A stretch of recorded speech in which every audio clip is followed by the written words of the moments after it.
사도행전 8장 1절 제가 읽겠습니다. 사울이 그의 죽임당함을 마땅히 여기더라. 그날에 예루살렘에 있는 교회에 큰 핍박이 나서 사도 외에는 다 유대와 사마리아 모든 땅으로 흩어지니라. 경건한 사람들이 스데반을 장사하고 위하여 크게 울더라. 2절까지 읽어드렸습니다. 우리 교재는 성경강론 15권입니다.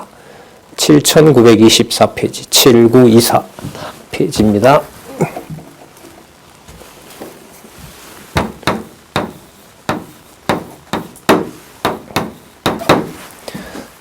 우리 결혼 살펴본 다음에 본문을 통해서 말씀을 보도록 그렇게 하겠습니다. 제가 8장 읽었죠. 여기도 들어있고 여기도 들어있고 여기도 들어있네요. 자, 여기 한번 보시면 8장 내용에 핍박으로 사도들이 흩어져서 전파한다는 내용이 나타납니다. 흩어져서 아무것도 하지 않은 게 아니라 핍박으로 인해서 흩어지지만 거기서 말씀을 전파한다는 거죠. 왜냐하면은 바로 순교가 일어났기 때문에 그렇습니다. 그때 순교는 지난번 7장에 살펴봤던 스데반 집사의 순교였죠. 그 순교와 함께 예루살렘의 핍박이 심해지고 그 다음에 말씀이 전파되는 일이 벌어집니다. 자, 이게 바로 말씀을 전파하시는 하나님의 살아계신 증거입니다. 우리가 이걸 주권성이라고 그러죠. 우리 방식대로 이해되지 않는 하나님께서 언약하신 대로 이루시는 방법, 그걸 우리가 주권성이라고 그러죠. 자, 그것은 바로 예루살렘 교회가 창립되었다는 증거입니다. 뭐가요? 핍박이. 그 창립한 근거가 핍박이라는 건 우리말로 이해가 잘 안 되죠. 창립했으면 핍박도 이겨내고 그곳에 더 모여있더라. 뭐 이렇게 돼야 되는데 그게 아니죠. 자, 그러면 그건 여기서 해결이 되질 않습니다. 그건 사도행전 전체로 봐야죠.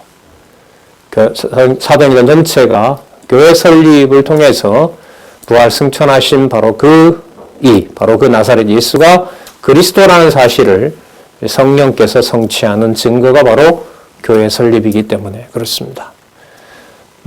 그리고 교회 설립은 예루살렘뿐만 아니라 이제 흩어지는데 어디까지요?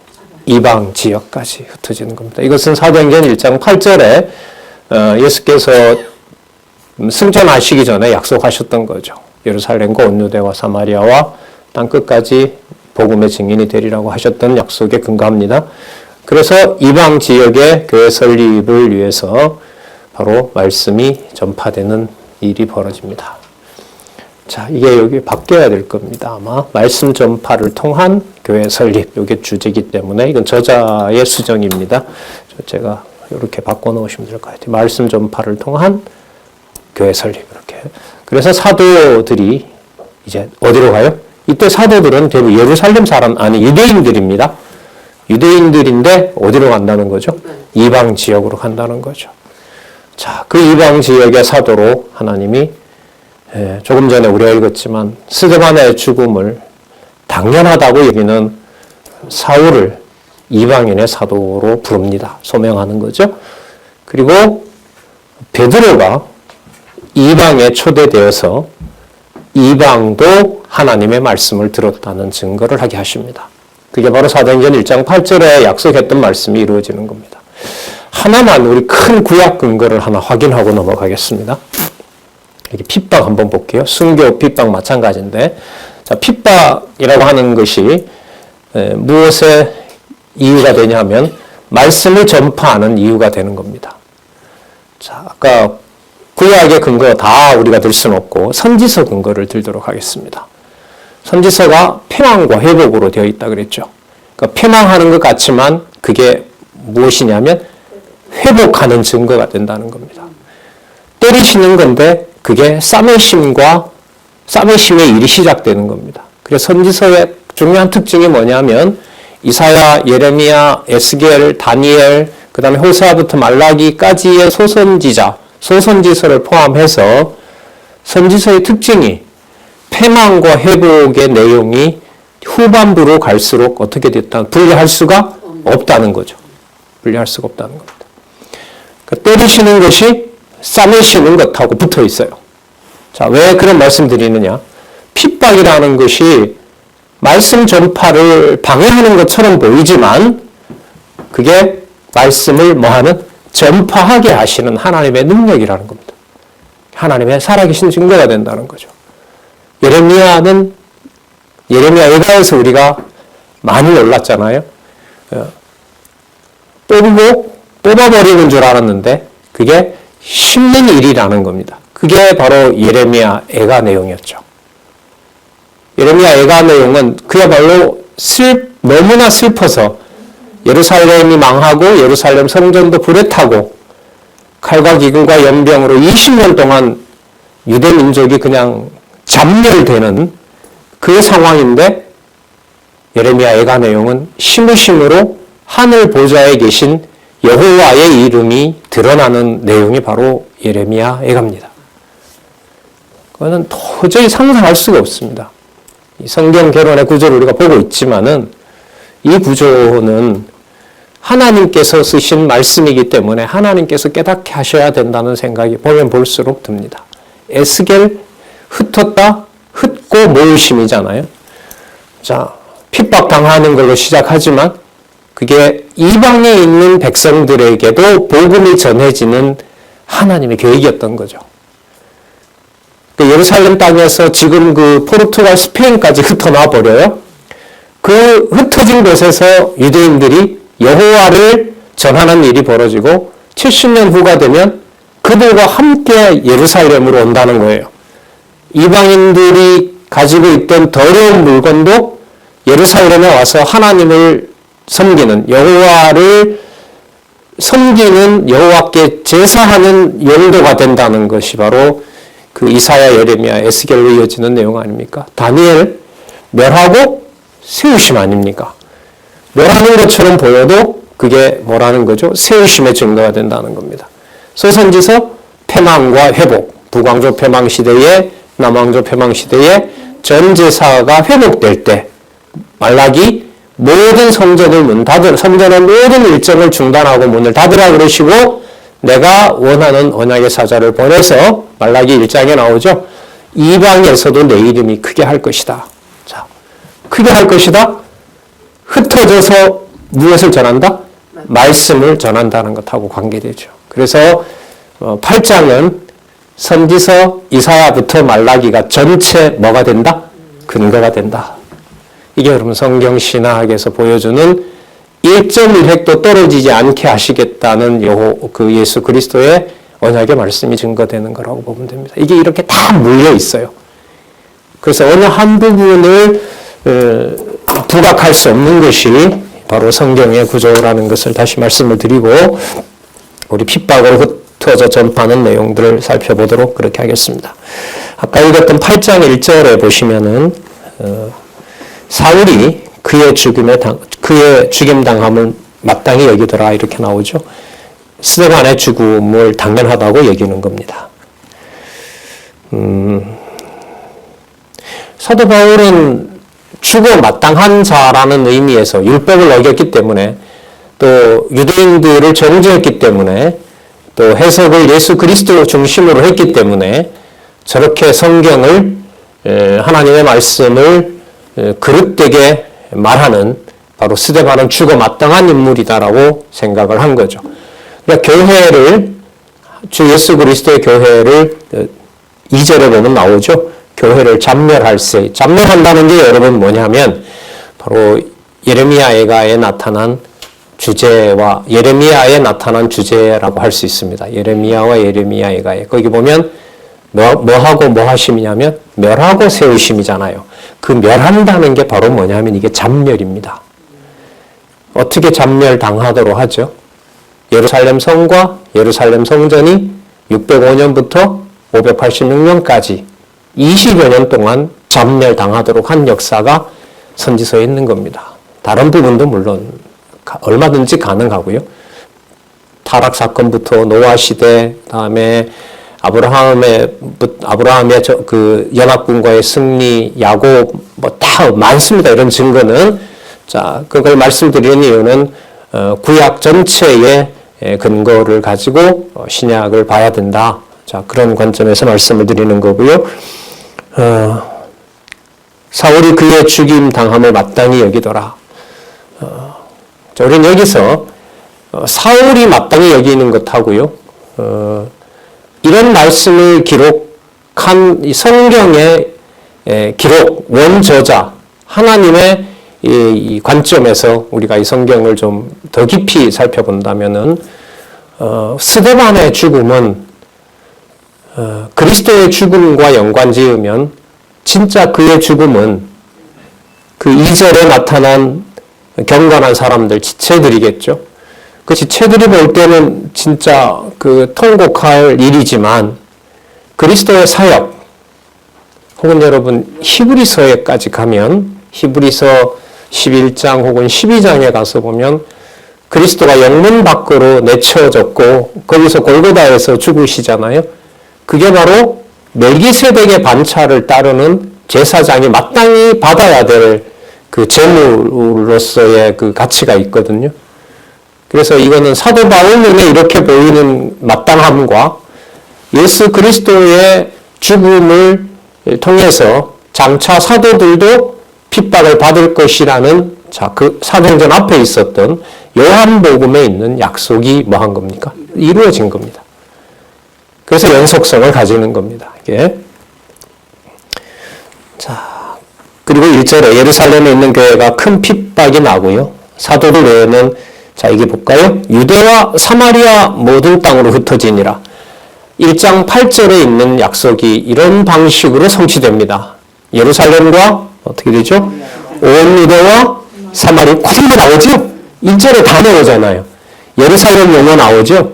그 다음에 다 유다와 사마리아 모든 땅이라고 하잖아요. 그러면 1장 8절이 그대로 쓰여 있는 거죠. 성령이 너희에게 임하시면 너희가 성령이 임하시면 너희가 예루살렘과 온 유대와 사마리아와 땅끝까지 그게 지금 그대로 이루어지는 겁니다.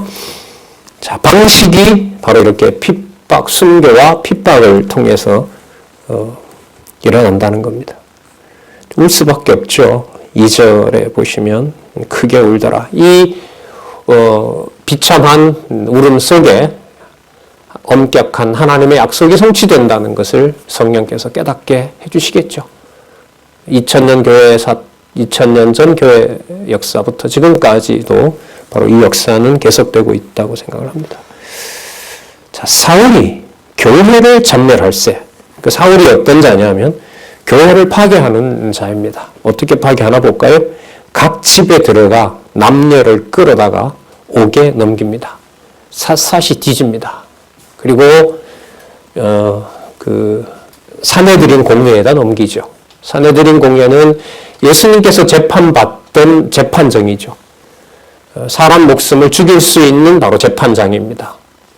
당시에 예루살렘은 로마 총독이 지배했기 때문에 직접 죽일 수가 없어서 유대인들이 로마의 청을 받아서 하지만 예수님 죽고 난 다음에는 바로 로마 제국이 역사에 의하면 바로 처단할 권한을 줍니다. 그래서 바로 잡아다 남녀를 끌어간다는 것은 또 그래서 옥에 넘긴다는 것은 결국 교회를 파괴한 겁니다. 자, 4절 또 교차가 됩니다. 선지서의 특징이 뭐라고 그랬죠? 패망과 회복의 간극이 읽으면 읽을수록 멀어진다, 가깝다. 그렇죠. 그리스도의 죽으심이 제사적 성취잖아요. 그리스도의 죽으심이 아버지께로 높으신 자가 되는 거잖아요. 누가복음은 강도라도 낙원에 보낼 수 있는 대속사역의 위대함을 보여주는 거잖아요. 요한복음요, 본선에 의한 성취는 바로 그렇게 비참하게 죽으시는 것이 그분이 하나님의 아들, 곧 하나님이심으로 바로 귀천하시는 하늘의 본자리로 가시는 내용이란 말이죠. 그럼 여기서도 보면 교회를 점멸하고자 하는 이 일이 교회를 세우고 확장하는 일이 된다는 겁니다. 그럼 우리 성도들, 가정교회에서부터 우리가 같이 겪고 있고 또한 이제까지 살아왔던 대로 어디까지는 나쁜 일이고 어디부터 좋은 일이다라는 것은 다분히 누구 중심적으로 얘기할 때가 많죠. 우리 중심대로 얘기할 때가 많죠. 이 성경은 지금 그런 생각을 절대로 허용하지 않죠. 그래서 말씀을 보고 싶은 거죠. 우리 생각을 하나님 살아계신 증거로 받을 수 있는, 또 그걸 이어갈 수 있는 유일한 길이 바로 이 말씀밖에 없기 때문에 그런 겁니다. 자, 그 흩어진 사람들이 4절에 전환이 일어나잖아요. 두루 다니며 무엇을 전해요? 복음의 말씀을 전했다. 이렇게 나오니까요. 구체적인 예가 나옵니다. 빌립 집사죠. 7 집사 중에 하나. 빌립이 사마리아 성에 내려가, 아까 사마리아 모든 땅으로 갔다고 했는데 그 일을 지금 빌립을 통해서 하고 있다는 내용입니다. 사마리아 성에 내려가 그리스도를 백성에게 전파하니 무리가 빌립의 말도 듣고 행하는 표적도 보고 일심으로 그 말하는 것을 쫓더라. 그리고 많은 사람에게 붙었던 귀신들이 나가고요. 그 다음 7절 중간에 중풍병자, 안진뱅이가 낫고 8절에 큰 성의 기쁨이 넘칩니다. 자, 한 예가 나오는데 시몬이라는 사람이 그 동네에서 마술을 부리면서 사람들을 현혹하고 있었습니다. 자칭 큰 자라는 거죠. 사람으로 봤을 때는 이 사람을 대적할 사람이 없는 거죠. 그리고 신의 이름을 대신하는 자처럼 보이고, 그리고 모든 사람을 그런 권위를 가지고 지배를 하고 있었던 바로 그런 인물이었습니다.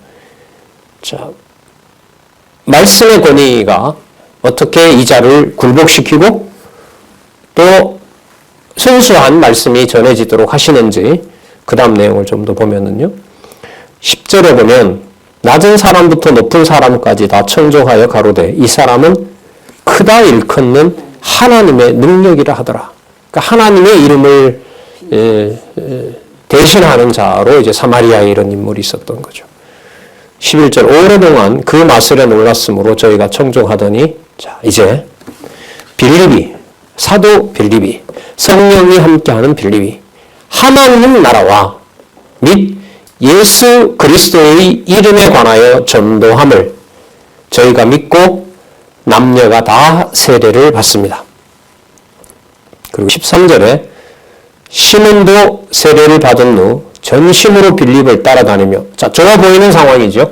여기까지는 세례받은 후 진심으로 빌립을 따라다니며 그 나타나는 표적과 큰 능력을 보고 놀랍니다. 자 12절에 보시면 하나님 나라와 예수 그리스도, 예수가 그리스도라는 이름이죠. 나사렛 예수가 그 이름이 본질이 아니라 바로 그 나사렛 예수가 구약에 언약한 바로 메시아로 오셨다. 이걸 지금 하나님 나라가 임한 사실과 관련해서 빌립이 전하고 있었습니다. 그리고 시몬도 그 빌립의 표적과 능력을 보면서 놀라고 있는 상황입니다. 자, 사마리아에서 일어난 일이죠. 여기서 하나님이 해가신다는 이 사실을 상세하게 14절에서부터 25절 내용에 보면 나타납니다. 여기 보면 사도들의 권능을 돈으로 사려는 시몬을 저주하며 전도합니다. 14절, 자 일단 놀라운 기록을 하고 있습니다. 예루살렘에 있는 사도들이, 유대인들이죠 대부분, 사마리아도 하나님의 말씀을 받았다 함을 듣고 베드로와 요한을 보내매 그들이 내려가서 저희를 위하여 성령 받기를 기도하니 이는 아직 한 사람도 성령 내리신 일이 없고 오직 주 예수의 이름으로 세례만 받을 뿐이더라. 빌립이 세례를 줬잖아요. 그러니까 여러분 이 의식과 하나님의 능력은 섞을 수가 없어요. 근데 우리는 연결시키고 싶어 하죠. 나는 성경을 공부하니까 나는 당연히 하나님 자녀고 나는 믿음이 성숙해. 그거는 조합이 될 수가 없는 겁니다. 각자 하나님께서 주신 그 은사가 있기 때문에 사도권에 대한 전반적인 약속들은 초대교회에는 사도들과 함께 합력하는 데서 그 일을 마무리하세요. 나중에 이제 예루살렘에서 사도 바울이 보고할 때도 사도행전 15장에 보면 가서 그 보고를 사도들의 입에서 확증해주는 일을 하나님께서 하게 하시죠. 그래서 여러분 우리도 좀 있으면 기독교 지도자 협의회에서 총회를 합니다마는 그 총회 보고라고 하는 것이 뭐 이웃 사람한테 보고하는 것이 아니라 하나님께서 이렇게 하셨다라는 사실을 증거하고 알려주는 것이 바로 그 일의 목적인 거죠. 당신은 말씀의 권위를 아직 확정하지 않았고 사도들에게 들려준 말씀 또 그들이 들었던 말씀을 기억나게 하시고 또 하나는 부활한 다음에 예수께서는 주로 누구랑 계셨죠? 사도들과 있었죠. 그리고 그 사도들에게 장차 일어날 일에 대해서 예언하시면서 그 사도권을 부여하고 그들이 나사렛 예수 그가 바로 구약에 언약한 그리스도라는 사실을 확정하는 것으로 이 사도들을 사용하신 거죠. 그런 의미에서 사도권이 중요한 것이지 베드로가 중요하고 사도 바울이 중요하고 뭐 요한이 중요하고 그렇지는 않습니다. 그건 사도권을 인간의 권위로 오해하는 것하고 관계가 되니까요.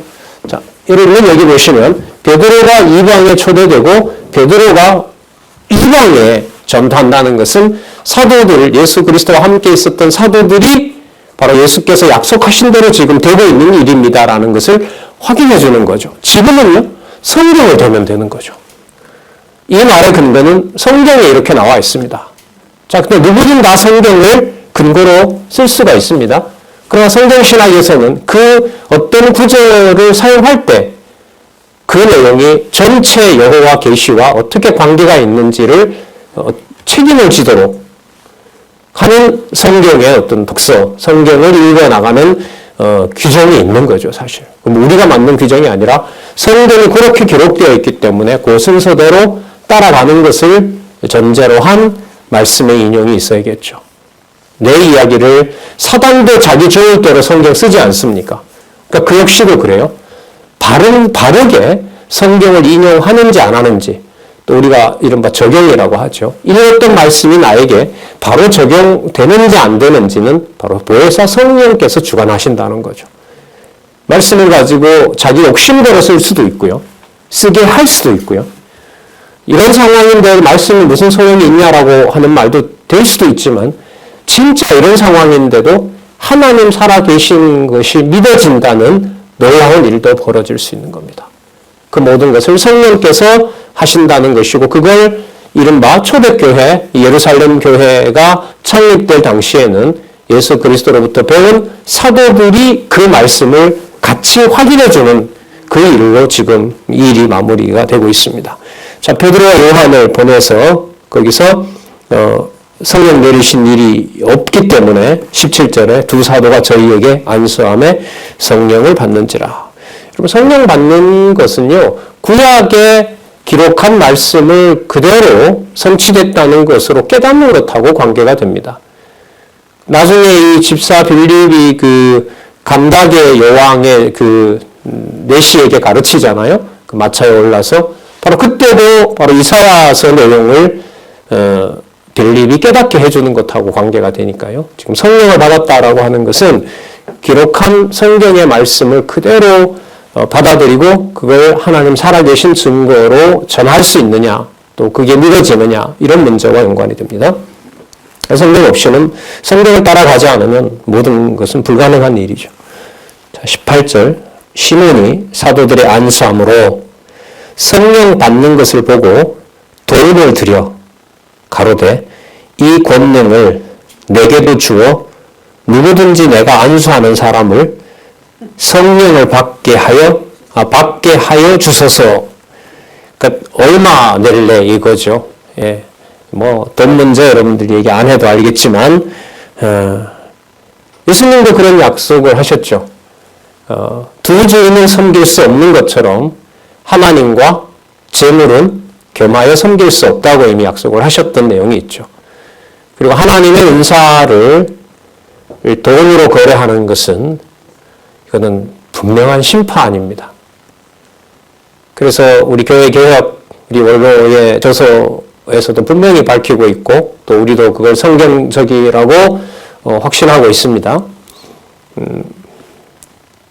3대 개혁이 있잖아요. 교회에서. 그러니까 3대 개혁은 성경으로 돌아가는데 장애가 되는 거, 성경적이지 않은 거, 그게 여러분 바로 재정개혁 아니었습니까?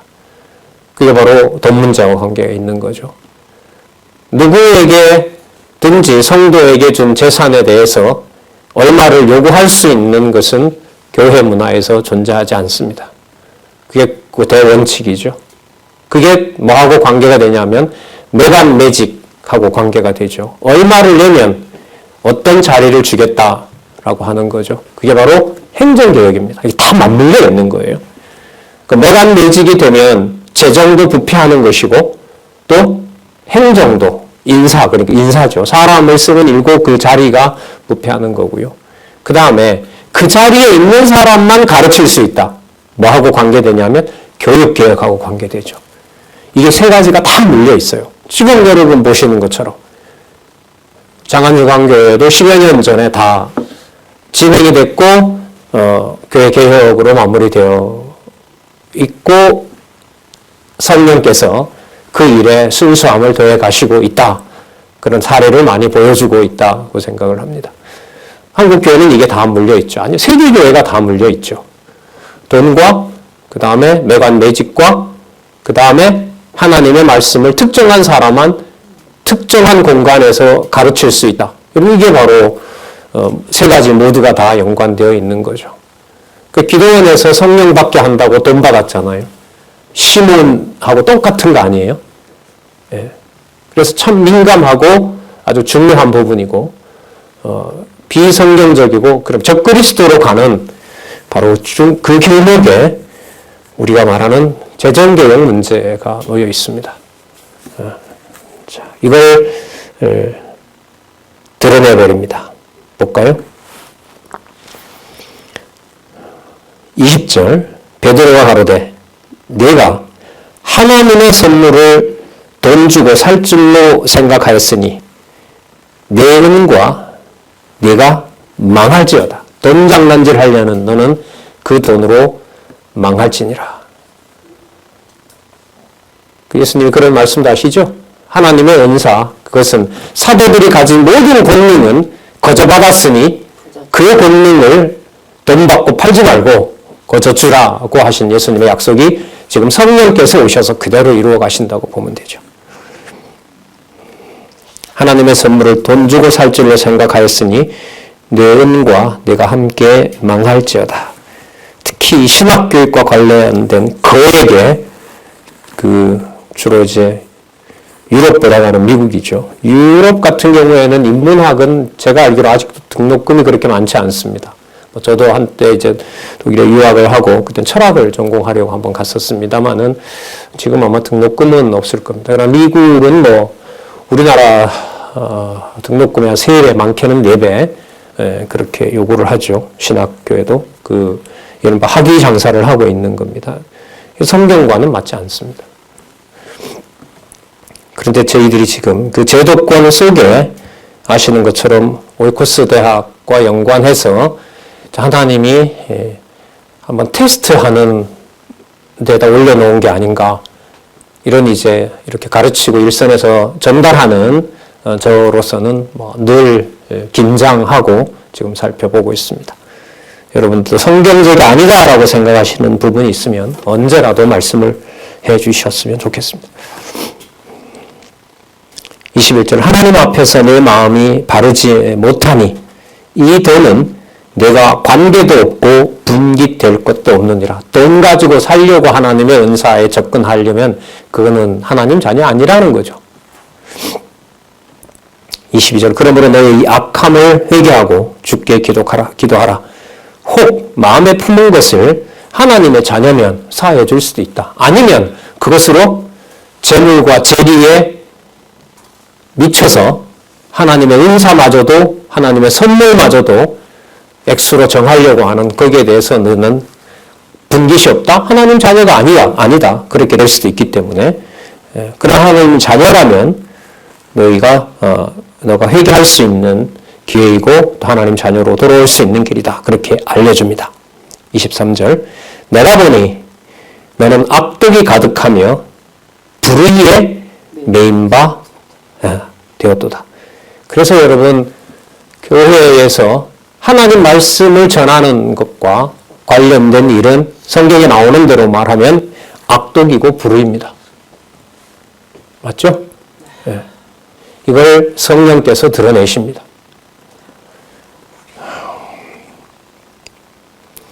시몬이 대답하여 가로되 나를 위하여 주께 기도하여 말한 것이 하나도 내게 임하지 말게 하소서. 그 사도권의 권위로 돌아온 것이 아니라 지금 그 베드로와 요한이 전했던 바로 말씀의 능력, 말씀의 권위, 살아계신 나사렛 예수 그리스도 하나님의 아들, 바로 그분에 대한 능력을 여기서 전하고 있는 겁니다. 두 사도가 주의 말씀을 증거하여 말한 후 예루살렘으로 돌아갈새 사마리아의 여러 촌에서 복음을 전하니라. 가는 길에 있잖아요. 사마리아에서부터 예루살렘으로 오는 그 사이에 있는 여러 촌에 다니면서 예수 그리스도, 그 다음에 하나님 나라가 임했다는 것을 전하는 일이 벌어집니다. 그 한 집사의 그 죽음, 순교와 함께 지금 사마리아 여러 촌에 복음이 전해지는 일이 어떻게 연당이 되죠? 스데반 집사의 순교가 핍박받으면서 사도들이 다 흩어지는 일로 어디에 약속대로 복음이 전해진 거죠? 여기 있는 대로 사마리아에도 복음이 전해지는 일이 벌어진 거고, 그것은 아까 시몬이라는 이 하나님 나라의 은사를 돈으로 사려고 하는 자, 팔려고 하는 자, 바로 그런 자의 의도를 말씀의 능력으로 드러내시면서 하나님의 말씀이 약속한 대로 사마리아 성에도 전파되는 일이 우리가 지금 확인한 내용입니다. 그러니까 우리가 생각하는 방식이 아니죠. 이런 능력 있는 말씀이라면은 굳이 스데반 집사를 꼭 순교하게 해야 되느냐, 이런 의문들이 언제나 따르잖아요. 그건 바로 이제 주권성에 대한 기도인 거죠. 하나님 꼭 왜 이런 방식으로 하나님 살아계신 걸 전해야 됩니까? 이걸 질문을 던질 수밖에 없잖아요. 그럼 거기에 하나님의 말씀을 볼 수 있는 마음이 생기는 것이고, 그래서 간절한 마음으로 내가 이해가 되지 않기 때문에 기도하는 마음으로 하나님의 말씀을 대하는 거고, 그것이 한자 한자 이제 그 말씀을 묵상하게 되는 태도를 만들어주는 거죠. 예. 자, 그걸 이제 먼저 안내를 받은 사람들이, 안내받은 얘기가 그 다음에 나오기 때문에 이렇게 얘기하는 거예요. 빌립 사건이 또 이어지거든요. 빌립이 이런 권능도 가지고 있고, 또 나중에 요한과 그 베드로가 가세하여 성령 세례도 확증해주고, 그리고 또 빌립이 자기 권위를 쓰는 게 아니잖아요. 빌립이 만약에 시몬처럼 돈 받고 파는 자라면 이는 하나님의 성령이 충만한 자가 아니겠죠. 그리고 그 나중에 그 내시에게 말씀을 뭐 합니까? 안내해 주잖아요. 뒤에 그 내용이 나와요. 지금 이 내용은 이방에 복음을 전하게 하시는데, 복음 전하는 자들로 말씀을 전할 때 하나님의 말씀의 권위가 살아있고 능력 있는 말씀이 어떻게 그 자리에 누구에게 그 권위를 드러내느냐의 문제인 겁니다. 그 권위를 드러내서 아까 시몬처럼 악독과 불의가 가득한 자를 뭐하고 심판하고, 그리고 이것처럼 모르는 내시에게는 그 말씀을 안내해주고, 이 모든 일들을 성령께서 교회 설립을 통해서 살아계신 하나님 우편에 계신 바로 그리스도, 주 예수 그리스도와 바로 영원하신 하나님의 존재를 소개하고 있다는 겁니다. 그래서 내가 오늘 이 모양 이런 모습으로 사는 것이 성도로서, 하나님의 자녀로서 바로 하나님 살아계신 증거라는 사실을 우리들에게 깨닫게 하는 거죠. 자, 계속 이어지면 한번 볼게요. 빌립이, 자, 이제 내시를, 물론 이 사람은 이방인이죠. 에디오피아 여왕의 그 황관이었던 내시에게, 자, 이사야의 글을 가르쳐서 세례를 주고 전도하는 내용이 나타납니다. 이사야의 글이라는 게 여러분 바로 뭐냐면 앞부분에 있는 용어를 쓰면 이게 바로 하나님의 선물인 거죠. 그러니까 이 에디프와 여왕의 국고를 맡은 자가 선물을 받긴 받았는데 그 선물의 가치를 몰라요. 이게 얼마나 귀중한지. 근데 그걸 어떻게 해줘요? 안내해 주잖아요. 자, 볼까요? 주의 사자가 빌립보고 남쪽으로 가라고 합니다. 그래서 이 남쪽으로 간다는 말은 예루살렘에서 블레셋으로 바닷가 쪽으로 가는 길이고 그게 내려가는 길이라고 합니다. 광야고요. 자, 27절에 보면 주의 사자가 이제 빌립에게 얘기를 했고 일어나서 가서 보니 에디오피아 사람 곧 에디오피아 여왕 간다게의 모든 국고를 맡은 큰 권세가 있는 내시가 예루살렘에 왔다가 돌아가는 중이었습니다. 예루살렘의 오순절에 지금 이 사건이기 때문에 아마 유월절뿐만 아니라 오순절까지, 왜냐하면 에디오피아는 여러분 역사적으로 솔로몬 이후에 지금 이 나라의 여러분 이디오피아의 그 거의 국교처럼 되어 있는 종교가 여러분 유대교입니다. 그러니까 에디오피아 검은 유대 제사장이 있습니다. 지금 텔레비전에도 많이 나오죠. 에디오피아에 관련돼서 아마 이 전통이 아직까지도 있고 이 내에서 유대교가 아닌 복음을 받아들이는 이 에디오피아의 개신교 신자들도 있고요.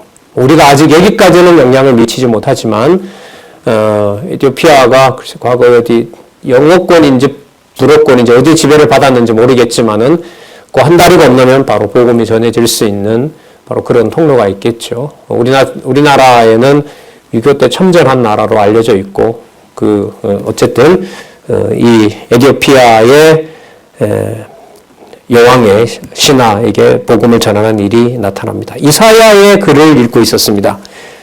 29절에 보면 성령이 빌립더러 이르시되 이 병고로 가까이 나아가라 하시거늘 빌립이 달려갑니다.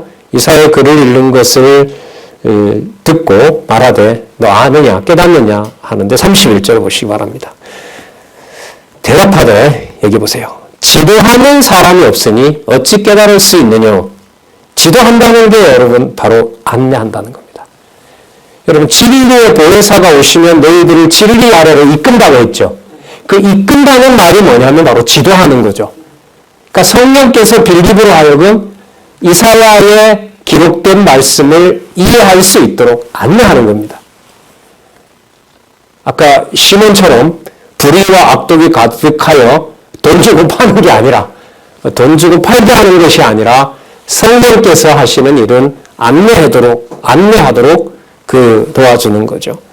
자, 지도하는 사람이 없으면 어찌 깨달을 수 있느냐 하고 빌립을 청하여 병거에 올라가 같이 앉으니라. 그러니까 요즘 말하면 같이 드라이브 하면서 같이 차 타고 가면서 그 읽고 있는 성경에 대해서 이제 안내를 해주고 있는 거죠. 자, 내용인즉 이사야 53장 7절에서부터 8절 아주 중요한 부분이죠. 이사야 전체 논리를 보더라도 이 53장 내용은 대전환이 일어나는 본문입니다. 전체적으로는 고레스에 대한 약속을 해주시는 내용이고 고레스가 구원자로 등장하는데 53장에 가면 그 등장할 메시아의 모습이 초라하게 이를 데가 없어요. 그 왕이 아닌 거죠. 그 대전환이 일어나는데 그가 바로 그렇게 상함은 우리의 허물을 인함이었다는 걸로 제사직으로 바뀌는 내용이 이 53장 내용이거든요. 어쨌든 이 부분을 읽었던 거죠. 자, 볼게요. 아마 상상하건대 다른 부분은 좀 읽어서 넘어가는데 이게 아마 이해가 안 됐던가 본지 어쨌든지 하여튼 32절 일러 성경 귀절은 이것이니 일러스되 저가 사지로 가는 양과 같이 끌리었고 털 깎는 자 앞에 있는 어린 양의 잠잠함과 같이 그 입을 열지 아니하였도다. 낮을 때는 여러분 뭐냐면 예수 그리스도께서 구력을 당할 때 아주 비참해지잖아요. 그럴 때 공변된 판단을 받지 못하였으니 그 비참한 상황인데 억울하잖아요. 그런데 그가 억울함을 당해야 된다는 거죠. 성경에는. 근데 이게 이해가 안 되는 거예요. 자, 볼까요? 그 입을 열지 아니하였도다. 낮을 때 공변된 판단을 받지 못하였으니 누가 가히 그 세대를 말하리요. 이렇게 부당한 일이 있었는데 도대체 이 시대를 이 수욕을 당하는 이 메시아의 이걸 어떻게 사람들이 알 수 있냐는 거죠. 그리고 이 세대가 그런 메시아를 어떻게 알겠느냐는 거예요. 자, 그 생명이 땅에서 빼앗김이로다. 그리고 부당한 판단을 받을 뿐만 아니라 결국은 뭐 하게 돼요? 목숨을 잃게 돼 있어요. 35절, 이 빌립이 엄청 답답한 거죠. 이 신하가 빌립이 입을 열어, 앞부분에 34절, 내시가 빌립더러 말하되 청컨대 묻노니 선지자가 이 말한 것이 누구를 가리킴이뇨? 자기를 가리킴이뇨? 타인을 가리킴이뇨? 여러분, 이게 문법적 해석이고 역사적 해석인 거예요. 이게 이 문장에 나오는 이 대명사가 이사야 자신이냐 아니면 다른 누구를 지칭하는 거냐, 이게 바로 성경 해석의 출발인 거예요. 그럼 더 넓게 가면 왜 사도행전 1장 1절은 그렇게 시작하고 요한복음 1장 1절은 왜 그렇게 시작하고 똑같은 예수님에 관한 기록인데 왜 마가복음은 그렇게 기록하죠? 왜 그렇게 기록을 해야만 됩니까? 이렇게 우리가 질문을 받는 거하고 똑같은 거예요. 그럼 성령의 역사라는 것은 다름 아닌 기록한 말씀을 그 말씀 전체가 연관되어 있고 하나님 살아계신 증거이고 내가 하나님 자녀되는 놀라운 비밀을 깨닫는 것하고 직결되는 거죠. 그걸 깨달으면서, 깨닫게 하시면서요. 자기를 가리킴이뇨 타인을 가리킴이뇨. 빌립이 입을 열어 이 글에서 시작하여 누구를 가르쳐요? 예수를 가르쳐 복음을 전하니 길 가다가 물 있는 곳에 이르러 내시가 말하되 보라 물이 있으니 내가 세례를 받음에 무슨 거리낌이 있느뇨. 자, 빌립은 세례만 줄 수 있는 권한을 가지고 있죠. 자, 이에 명하여 병거를 머물고 빌립과 내시가 둘 다 물에 내려가 빌립이 세례를 주고, 자, 그 다음 볼까요? 이걸 하나님이 하셨다는 내용이 그 다음에 나옵니다. 둘이 물에서 올라갈새 주의 영이 빌립을 이끌어 간지라. 이끌어 간다는 게요, 잡아채 가는 거예요. 그러니까 세례기도 같이 왔는데 호련 누가 사라져 버렸어요? 빌립이 사라져 버린 거죠. 그냥 내시는 흔연히 길을 가므로, 흔연히 간다는 것은 너무너무 만족스러워서 자기 길을 가는 거죠. 그리고 그를 다시 보지 못하니라. 그걸로 끝. 전해주는 걸로 끝. 한 사람은 깨달아서 너무 기뻐서 가는 거고, 그리고 누구에 관한 일로 소개를 받은 거죠? 구약에 기록된 그 말씀이 이디오피아에도 전해진 율법서가 있겠죠? 그 구약의 내용들이 전부 예수를 가르치는 내용이다라고 지금 소개를 받고 가는 거고, 빌립은 주의 영이 와서 잡아채 가는 거죠. 왜요? 다른 데로 다시 또 옮겨놓는 겁니다. 이게 무슨 장면하고 비슷하냐면, 예수께서 부활하신 다음에 그 막달라 마리아에게 나타나지만은 문을 걸어 잠궜는데도 어떻게 해요? 들어오죠. 그 공간을 초월해서 이것저것서 막 나타나시잖아요. 바로 그게 인간의 능력이 아니거든요. 신적 권위를 가지고 있는 하나님 우편에 계신 바로 하나님이라는 사실을 주의 영이 빌립에게 임하는 이 내용에서도 드러나고 있는 겁니다. 그러니까 어디에 맞추면 되는 게 아니에요. 빌립이나 사도들의 어떤 그런 행적에다가 초점을 맞추면 안 되는 거예요. 그리고 이걸 기록된 하나님의 말씀 성경이 완성되면서 성령의 역사가 기록한 하나님의 말씀을 안내하는 걸로 계시관을 확정하지 못하면은 나도 열심히 기도해서 성령이 나를 마음대로 부르도록, 또 부르면 성령이 오는, 성령을 내가 받을 수 있는, 오라고 하면 오는 바로 그런 잘못된 성령 운동, 주로 오순절주의에서 일어나는 일들인 거죠. 바로 그 상황으로 가게 되는 거기 때문에 이런 상황은 그야말로 문법적이고 신학적인 해석, 아주 중요한 부분이라고 생각을 합니다. 마치 그 모습을 연상시킵니다. 부활하신 그리스도의 능력하고 저는 연관이 된다고 봅니다. 자, 40절.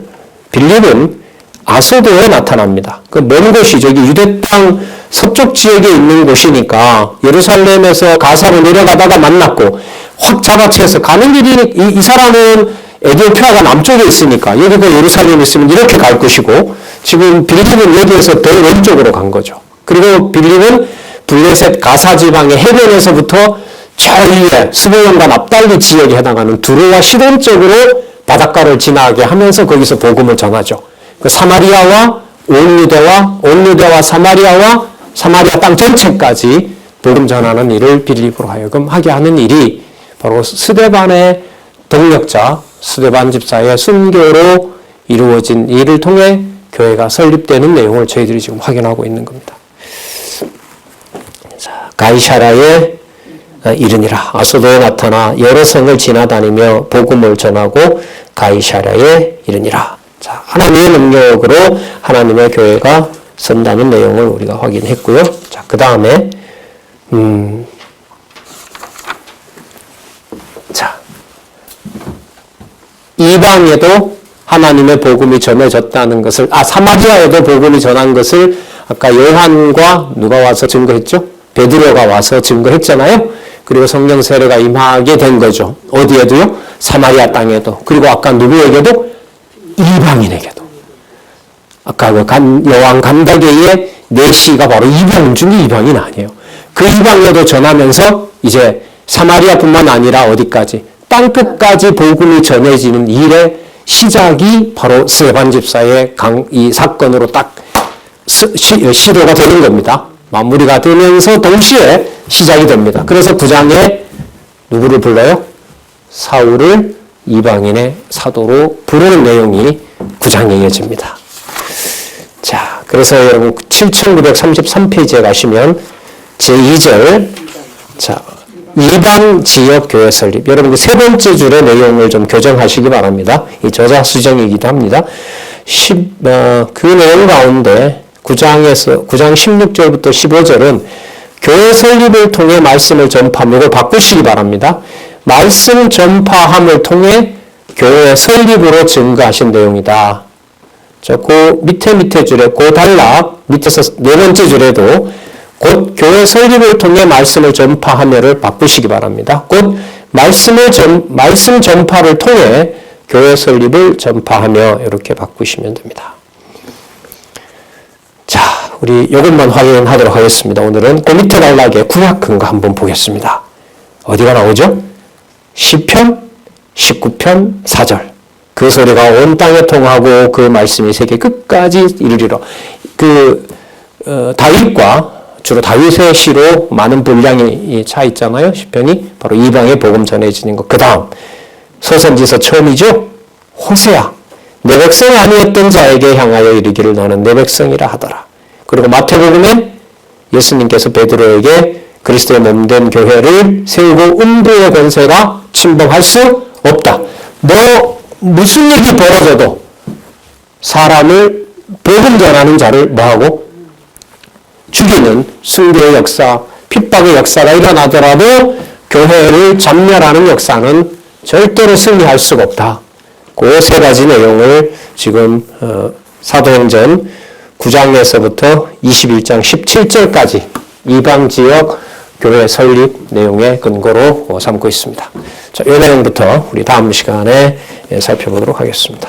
기도하겠습니다. 하나님 아버지 감사합니다.